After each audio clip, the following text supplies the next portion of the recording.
अस्सलाम वालेकुम दोस्तों, मेरा नाम है अजीम और आप देख रहे हैं मिस्टर इंजीनियर यूट्यूब चैनल। प्यारे दोस्तों, आज की इस वीडियो में मैं आप लोगों के सामने बहुत ही कमाल का एक 12 वोल्ट का शॉर्ट सर्किट प्रोटेक्शन वाला सर्किट लेके आया हूं। इस सर्किट की खास बात यह है कि ये आपकी चीज़ों को ख़राब होने से बचाता है। अगर गलती के साथ आपसे दो तारें जुड़ जाती हैं तो इसका फ़ायदा ये होगा कि इसको फ़ौरन से डिस्कनेक्ट कर देगा और आपकी आगे इलेक्ट्रॉनिक्स प्रोडक्ट भी बच जाएगी और आपकी बैटरी को भी नुकसान नहीं होगा। ये बेसिकली 12 वोल्ट के ऊपर ऑपरेट होता है। अगर आपका कोई भी डीसी पंखा, डीसी लाइट उसके अंदर शॉर्ट सर्किट हो जाता है, पंखा खराब हो जाता है, तो ये फौरन से उसको सेंस कर लेगा और ये सर्किट को डिस्कनेक्ट कर देगा और आपकी चीज मजीद खराब होने से बचा लेगा। तो दोस्तों चलते हैं वीडियो की जानिब और चल के आप लोगों को डिटेल के साथ बताता हूं। मुझे पता है यहाँ पर वीडियो को तो आपने लाइक कर ही दिया होगा और चैनल को तो आपने ऑलरेडी सब्सक्राइब कर रखा होगा, अगर नहीं किया तो भी कर लीजिएगा। प्यारे दोस्तों, सबसे पहले आप लोग इस सर्किट का डीमो चेक कर लें कि किस तरह से ये सर्किट काम करेगा। आप लोग यहाँ पर देख सकते हैं, मैंने इसे इनपुट सोर्स के साथ कनेक्ट किया है। आउटपुट के ऊपर हमारी एक एलईडी चल रही है। आप इसके ऊपर आउटपुट के ऊपर कोई पंखा वगैरह भी चला सकते हैं। अब यहाँ पर मैं आउटपुट के ऊपर शॉर्ट सर्किट करता हूँ, इन दोनों को आपस में जोड़ देता हूँ तो आप लोगों के बिल्कुल सामने फौरन से ये सर्किट ऑपरेट हो जाएगा। यहाँ पर इंडिकेशन एलईडी ग्लो करने लग जाएगी और मुझे ये पता चल जाएगा कि मैंने आगे शॉर्ट सर्किट किया है। जब तक मैं इस रीसेट बटन को दबाऊंगा नहीं तब तक हमें आगे आउटपुट नहीं मिलेगी। दोबारा से टेस्ट कर लें। ये मैंने इसको आउटपुट को शॉर्ट किया, आप लोगों के बिल्कुल सामने हल्की सी स्पार्किंग हुई, इसने फौरन से डिटेक्ट कर लिया और हमारे आउटपुट को बंद करवा दिया। सो इस तरह से ये सर्किट काम करता है और आप लोग अपनी किसी भी इलेक्ट्रॉनिक्स प्रोडक्ट को जो कि 12 वोल्ट के ऊपर ऑपरेट हो रही होती है उसको प्रोटेक्ट कर सकते हैं शॉर्ट सर्किट से। This video is sponsored by JLC PCB। JLC PCB is one of the largest manufacturer in China. They offer 2-layer, 4-layer, 6-layer and SMT stencil. So go to jlcpcb.com, upload your gerber file and place your order. प्यारे दोस्तों, जैसा कि आप लोग यहाँ पर देख सकते हैं कि JLC वालों की तरफ से भेजा हुआ पैकेज हमें मौसूल हो चुका है। आप लोग यहाँ पर देख सकते हैं कि ये हैं जी हमारी PCBs। मैं इनको जल्दी के साथ ओपन कर लेता हूँ। Guys, as you can see the build quality of PCBs is really good. प्यारे दोस्तों, अभी हम बारी बारी एक एक कंपोनेंट को इसके ऊपर लगाना शुरू करते हैं। सबसे पहले हम शुरू करेंगे रेजिस्टेंस से। सभी कंपोनेंट्स की जो वैल्यू है वो इसके ऊपर लिखी हुई है, आपने उसको देखकर लगाना है। सबसे पहले मैं 1 किलो ओम लगा देता हूँ। 3 अदद 1 किलो ओम लगाने के बाद यहाँ पर हम 3K3 यानी कि 3.3 किलो ओम की रेजिस्टेंस को लगाते हैं। इसी के साथ हम 330 ओम वाली रेजिस्टेंस को भी यहाँ पर लगा देते हैं। एक चीज का आपने ख्याल रखना है कि रेजिस्टेंस की वैल्यू को आपने जरूर देख लेना है। कोई भी गलत वैल्यू की रेजिस्टेंस आप अगर लगाएंगे तो आपका सर्किट काम नहीं करेगा। अब हम 4.7 किलो ओम की रेजिस्टेंस को यहाँ पर लगा रहे हैं। इसी के साथ 47 किलो ओम की रेजिस्टेंस हम यहाँ पर लगाएंगे। यहाँ पर एक 10 किलो ओम की रेजिस्टेंस यहाँ पर लगेगी। रेजिस्टेंस से तकरीबन मुकम्मल हो चुकी हैं। रेजिस्टेंस को लगाने के बाद अभी बारी आ जाती है आईसी को लगाने की। तो आईसी की आप लोगों ने डायरेक्शन देकर इसको लगाना है। आईसी की जो कट वाली साइड है वो कट वाली साइड के ऊपर आनी चाहिए। अभी बारी आ जाती है डायोड लगाने की। डायोड IN 4007 मैं यहाँ पर लगा रहा हूँ। जीनर डायोड्स यहाँ पर यूज करने वाला हूँ जिसका नंबर है 4148। IN 4148 आप लोगों ने इसकी डायरेक्शन को देखकर लगाना है।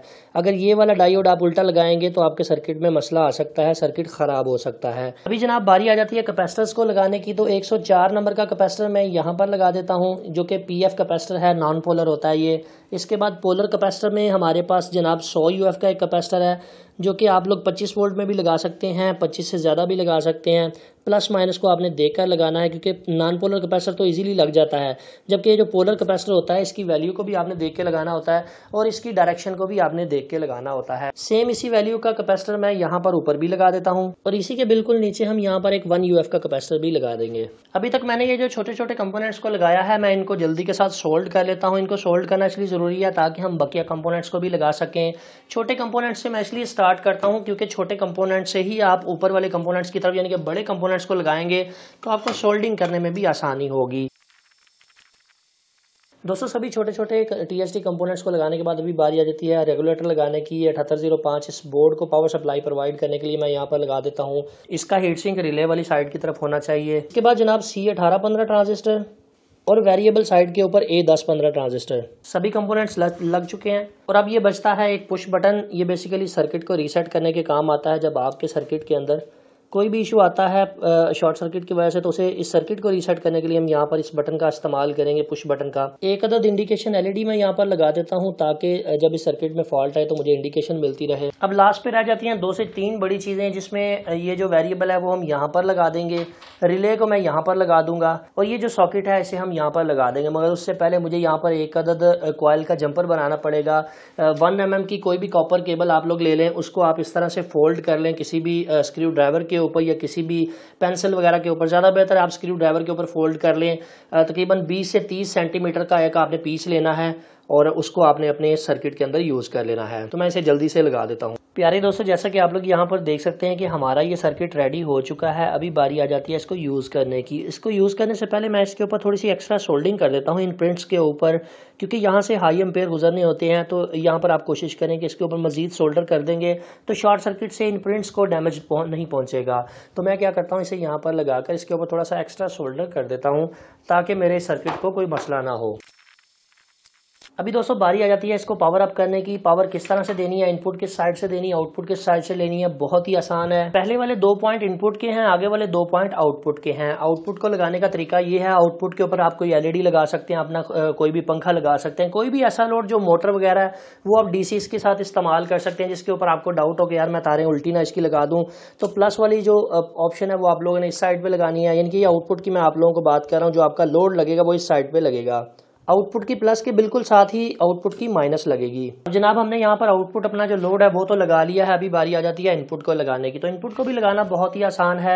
यहाँ पर सेंटर वाला पॉइंट माइनस का है और ये वाला पॉइंट प्लस का है। सबसे पहले मैं यहाँ पर माइनस को लगा लेता हूँ और उसी के साथ मैं इस प्लस को लगा दूंगा। दोस्तों जैसा कि आप लोग यहाँ पर देख सकते हैं कि जैसे ही मैं इस एलईडी को पावर देता हूँ इनपुट के ऊपर, आउटपुट के ऊपर हमने एलईडी लगाई है, तो हमारी एलईडी डायरेक्टली ऑन हो चुकी है, सर्किट के थ्रू कंट्रोल नहीं हो रही। अब यहाँ पर सर्किट को इनपुट पावर सोर्स के साथ कनेक्ट करना पड़ेगा। यहाँ पर 2 पतली तारें मैंने यहाँ पर लगाई हुई हैं, आप लोग यहाँ पर देख सकते हैं। इनपुट पावर सोर्स आपने यहाँ पर देना है।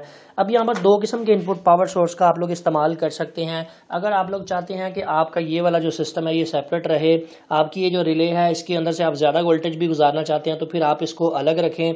इसको कोई भी 12 वोल्ट की पावर सप्लाई के साथ आप लोग कनेक्ट करेंगे तो ये सर्किट ऑपरेट होने लग जाएगा। जैसा कि आप लोग यहाँ पर देख सकते हैं कि मैंने इसको 12 वोल्ट 2 एम्पीयर के अडाप्टर के साथ कनेक्ट किया है, तो हमारा सर्किट ऑपरेट हो चुका है। इस पुश बटन से मैं इसे रीसेट करूंगा। अब मैं आप लोगों को शॉर्ट सर्किट करके भी चेक करवा देता हूं कि शॉर्ट सर्किट के ऊपर ये किस तरह से काम करता है। मैं यहाँ पर इस एलिगेटर को आउटपुट वाली साइड के ऊपर कनेक्ट करूंगा, तो आप लोगों के बिल्कुल सामने जैसे ही शॉर्ट सर्किट हुआ, हल्का सा स्पार्क हुआ, फौरन से सर्किट ने डिटेक्ट कर लिया और हमारी आउटपुट को बंद करवा दिया है।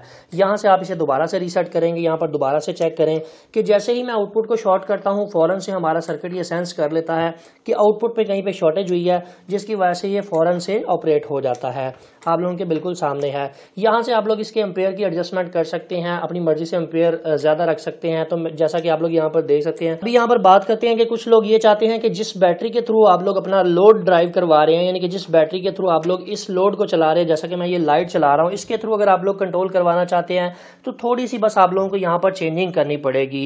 वो ये कि सबसे पहले आपने इसको पावर सोर्स से डिस्कनेक्ट कर लेना है और ये जो कॉइल है इसका ये वाला सिरा बाहर निकाल लेना है। दोस्तों कॉइल के इनपुट वाले सिरे को आप लोगों ने बाहर निकाल के ये जो पावर इनपुट का सिरा है वो यहाँ पर लगा देना है। इसको बोर्ड से निकालना इसलिए जरूरी है क्योंकि ये अंदर से कॉमन होता है। हमने बेसिकली इसको खत्म करना है। और ये जो इसकी पावर का सोर्स है जो कि हमारे सर्किट को ड्राइव करवाता है, इस प्लस को आप लोगों ने कॉमन कर देना है और माइनस को इनपुट की माइनस के साथ जोड़ देना है। ये मैं जोड़ के आप लोगों को दिखाता हूँ। दोस्तों जैसा कि आप लोग यहाँ पर देख सकते हैं, छोटी सी मॉडिफिकेशन करने के बाद सिर्फ इस कॉइल के ये वाले पहले सिरे को आपने बाहर निकाल लेना है। इनपुट का प्लस और इस सर्किट का प्लस यहाँ पर जोड़ दिया, इनपुट का माइनस और सर्किट की जो पावर का माइनस है वो हमने यहाँ पर जोड़ दिया और हमारा सर्किट काम करने लग चुका है। दोबारा से टेस्ट करके आप लोगों को दिखा देता हूँ कि अगर आप एक्सटर्नल पावर सोर्स इस्तेमाल नहीं करना चाहते तो ये तरीका यूज करेंगे। आउटपुट को जैसे ही मैं शॉर्ट सर्किट करता हूँ आप लोगों के बिल्कुल सामने है, सर्किट ऑपरेट हो जाता है, एलईडी ग्लो करने लग जाती है। यहीं से मैं इसको रीसेट करूंगा, दोबारा फिर टेस्ट कर लेता हूँ, आप लोगों के बिल्कुल सामने है। बार बार मैं इसको शॉर्ट सर्किट करके इसलिए चेक करवा रहा हूँ ताकि आपके ज़हन में कोई कंफ्यूजन ना रहे। आप लोग यहाँ पर देख सकते हैं कि आउटपुट को मैं शॉर्ट करता हूँ तो आउटपुट के ऊपर कुछ भी हमें देखने को नहीं मिल रहा जब तक मैं इसको यहाँ से रीसेट नहीं करूँगा। सो इस तरीके को इस्तेमाल करके आप सेम पावर सोर्स के साथ भी इसको ऑपरेट कर सकते हैं, अलबत्ता अलग अलग पावर सोर्स के साथ भी इसको कनेक्ट कर सकते हैं। बस एक चीज़ का ख्याल रखना है, फिर आपने ये वाला प्लस वाला पॉइंट यूज़ नहीं करना अगर आपने इसको एक ही बैटरी से ऑपरेट करना है। प्यारे दोस्तों अगर आप लोग भी इन पीसीबीज को बिल्कुल फ्री में हासिल करना चाहते हैं तो आप लोगों ने करना ये है कि smarteshop.pk के नाम से जो हमारी ऑफिशियल वेबसाइट है उसके ऊपर जाकर कोई भी इलेक्ट्रॉनिक्स आइटम परचेज करें, साथ में आपको ये बिल्कुल फ्री में दे देंगे। बशर्त ये कि आपने इसमें मेंशन जरूर करना है कि भाई मुझे ये फलां वाली पीसीबी चाहिए। ऑर्डर प्लेस करने के बाद आपने यहाँ पर जरूर इन्फॉर्म करना है कि भाई मुझे ये पीसीबी भेज दें। एक चीज़ यहाँ पर क्लियर कर दूँ कि जो मुफ्त का माल होता है वो सभी दोस्तों को पसंद होता है, वो 2 से 3 दिन के अंदर अब सारे दोस्त ये पीसीबीज उठा लेते हैं। मैं इन पीसीबीज को ज़्यादा इसलिए मंगवाता हूं ताकि आप दोस्तों में बिल्कुल फ्री में हम इसको डिस्ट्रीब्यूट कर सकें। हम इसका 1 रुपया भी चार्जेस आपसे नहीं लेते। अलबत्ता मैं इसके ऊपर तकरीबन 26,000 रुपये की कस्टम हर दफ़ा पे करता हूं। उसकी रीज़न ये है कि क्वांटिटी ज़्यादा होने की वजह से वजन ज़्यादा हो जाता है और DHL के चार्जेस बहुत ज़्यादा होते हैं जो कि मैं अपनी जेब से पे कर रहा होता हूँ ताकि आप दोस्तों को बिल्कुल फ्री में ये गिफ्ट दिए जा सकें। सो दोस्तों अपना बहुत सा ख्याल रखिएगा, अपनी दुआ में याद रखिएगा। अल्लाह हाफिज़। पाकिस्तान जिंदाबाद।